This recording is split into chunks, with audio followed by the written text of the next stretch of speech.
भूत और चुड़ैलों का स्कूल। रात के समय कहीं से पढ़ाने की आवाज आ रही थी। A for apple, B for ball, C for cat. A for apple, B for ball, C for cat. सोते वक्त मीनू के कानों में कुछ बच्चों के पढ़ने की आवाज आ रही थी, जिस आवाज को सुनते ही वो एक अजीब सी जगह पहुंच जाती है, जो कि एक पुराना खंडहर सा डरावना स्कूल होता है।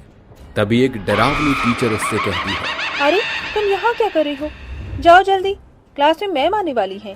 पर मैम मेरी कोई क्लास नहीं है। लगता है तुम यहाँ से भाग रही हो। चलो तुम्हें मैं ही छोड़कर आती हूँ क्लास में।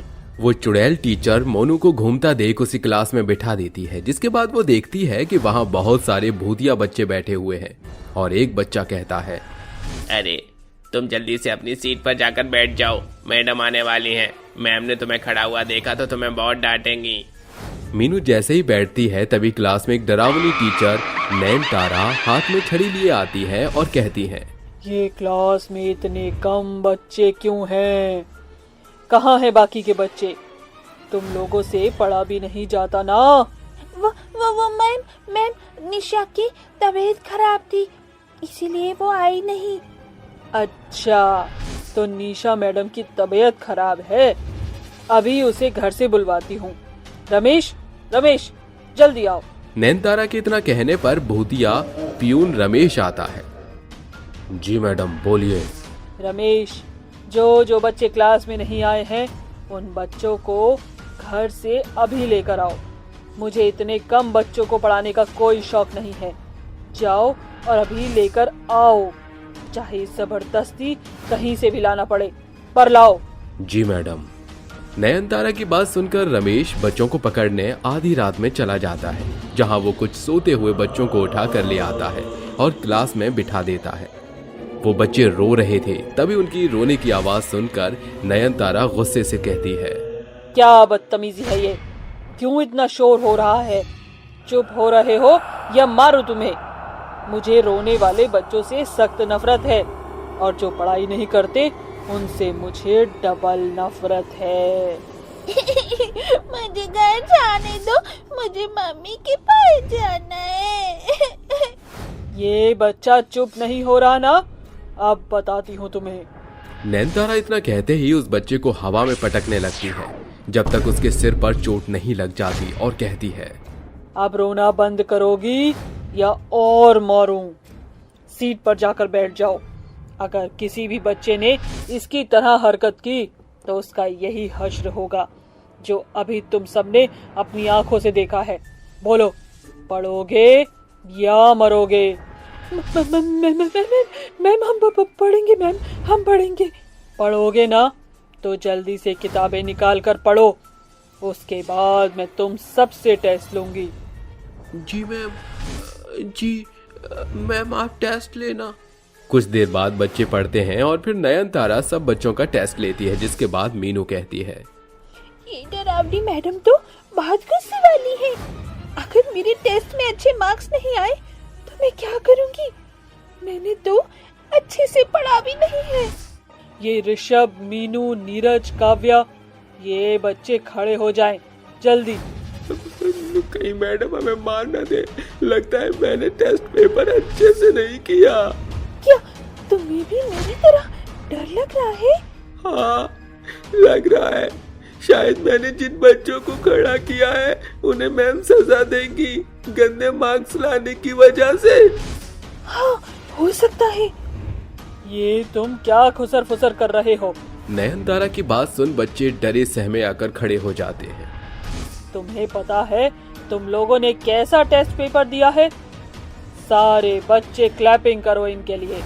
इन बच्चों के 50 आउट ऑफ 50 मार्क्स आए हैं। ये सुनते ही वो बच्चे और क्लास के बाकी बच्चे हैरान हो जाते हैं और क्लैपिंग करने लगते हैं। तभी नयनतारा उन्हें चॉकलेट देते हुए कहती है, मैं तुम लोगों के रिजल्ट से बहुत खुश हूँ, इसीलिए मैंने तुम्हें चॉकलेट दी है। और अब मैं चाहती हूँ तुम बाकी बच्चे भी ऐसे ही पढ़ाई करते रहो। अभी तो मैं उन बच्चों को भी डांटूंगी जिनके 0 आए हैं।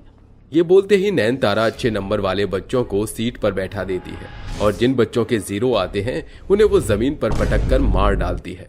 कुछ को हवा में लटका कर रखती है। ऐसे ही रात के 3:30 बजे छुट्टी हो जाती है और वो सब बच्चों को कहती है, कल सभी बच्चे टाइम से रात के 12 बजे स्कूल में आ जाना।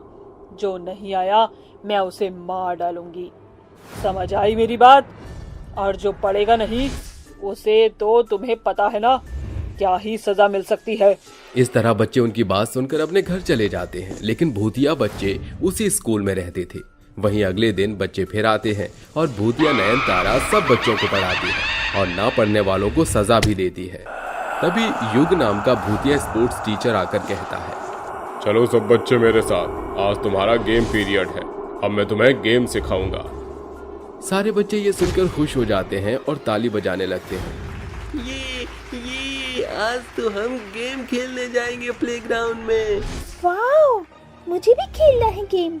वहीं खुश होकर सभी बच्चे उस भूतिया टीचर के पीछे जाते हैं, जहां बच्चे उससे पूछते हैं, सर आज हम कौन सा गेम खेलेंगे? मैं बताता हूँ। ऐसा बोलते ही वो एक बच्चे का सिर काट देता है और उसकी बॉल बनाकर कहता है, ये है तुम्हारी बॉल, इससे खेलो। ये क्या सर? ये आपने विक्रम को क्यों मार डाला? क्योंकि कल ये बच्चा क्लास में शैतानी कर रहा था। मैंने इसे टोका, ये फिर भी नहीं माना, इसलिए आज मैंने इसकी मुंडी अलग कर दी। अब तुम इसकी मुंडी से ही बॉल बनाकर खेलो, वरना मैं तुम्हारे साथ भी यही करूंगा।